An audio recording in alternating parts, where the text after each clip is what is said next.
Ma'am 3 ವರ್ಷ ಆಗ್ತಿದೆ, ಹೇಗಿದೆ? ಸೂಪರ್ ಆಗಿದೆ. ಅಂದರೆ ಅವ್ರ ಲುಕ್ ನನಗೆ ಇಷ್ಟ ಆಯಿತು. ಲುಕ್ ಚೇಂಜ್ ಆಗಿದೆ ಅಲ್ವಾ? ಎರಡು ಮೂವಿಯಿಂದ ಒಂದು ಲುಕ್ ತುಂಬ ಚೇಂಜ್ ಆಗಿದೆ. ಲುಕ್ ನನಗೆ ತುಂಬ ಇಷ್ಟ ಆಯಿತು. ಆ್ಯಂಡ್ ಇಂಡಿಯಾ ಮಾಡಿದ್ರು, ಇಂಡಿಯಾ ಕಾನ್ಸೆಪ್ಟಲ್ಲಿ ಮಾಡಿದ್ರು. ಆ್ಯಂಡ್ ಅದು ತುಂಬ ಇಷ್ಟ ಆಯಿತು. ಯಾಕಂದರೆ ಕನ್ನಡ ಇಂಡಸ್ಟ್ರಿಯಲ್ಲಿ ಫಸ್ಟ್ ಟೈಮ್ ಈ ಥರ ಮಾಡ್ತಾರೆ. ಅಂದರೆ ಮಾಡಿದ್ದಾರೆ, ಬಟ್ ಇದು ಫಸ್ಟು. ನೀವು ಧ್ರುವ ಸರ್ ಫ್ಯಾನಾ? ಟ್ರೈಲರ್ಗೆ ಇಷ್ಟು ಚೆನ್ನಾಗಿ ಬಂದಿದೆ, ಮೂವಿಗೆ ಹೇಗಿರ್ಬೋದು ಮ್ಯಾಮ್? ಅನ್ಎಕ್ಸ್ಪೆಕ್ಟೆಡ್. ಇಷ್ಟು ನಾನು ಯಾವತ್ತೂ ನೋಡಿರ್ಲಿಲ್ಲ. ಬಟ್ ತುಂಬ ಜನ ವೇಟಿಂಗಲ್ಲಿದ್ದಾರೆ. ನಾವು ಕೂಡ ವೇಟ್ ಮಾಡ್ತಾ ಇದ್ದೀವಿ. ಮ್ಯಾಮ್ ಟೋಟಲಿಗೆ ಒರಿಜಿನಲ್ ಡಿ ಬಾಸ್ ಅನ್ನೋಕ್ಕೆ ಸ್ಟಾರ್ಟ್ ಮಾಡಿದ್ದಾರೆ. ಅದು ಕ್ಯಾಪ್ಟ್ ಅನ್ಸ್ತಾರ ಅವರು? ಡಿ ಬಾಸ್ ನಂಬರ್ಸ್ ಯಾವತ್ತೂ ಡಿ ಬಾಸೇ. ಅವ್ರನ್ನ ಬಿಟ್ ಮಾಡೋಕ್ಕೆ ಯಾರು ಬೇಡ ಆಗಲ್ಲ.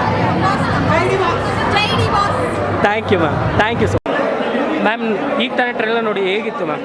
ನಿಜ ಗೂಸ್ ಬಂಪ್ಸ್ ಬರ್ತಿದೆ ಟ್ರೈಲರಲ್ಲಿ.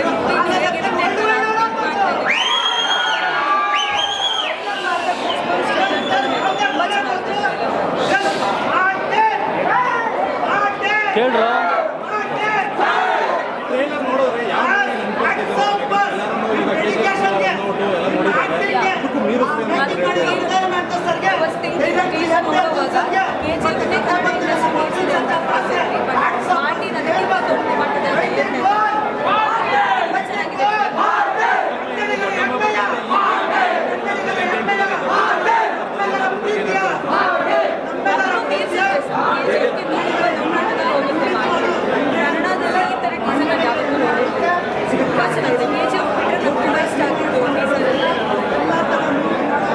ಇವಾಗ ಆಡಿಯನ್ಸ್ ಯಾರು ಬರ್ತಾ ಇಲ್ಲ ಅಂತ ಒಂದು ಮಾತಿದೆ.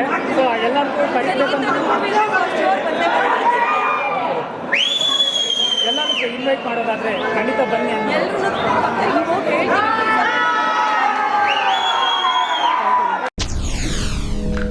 SS TV ಸಿನಿಮಾ ಜಗತ್ತಿನ ಕ್ಷಣ ಕ್ಷಣದ ಸುದ್ದಿಯೊಂದಿಗೆ.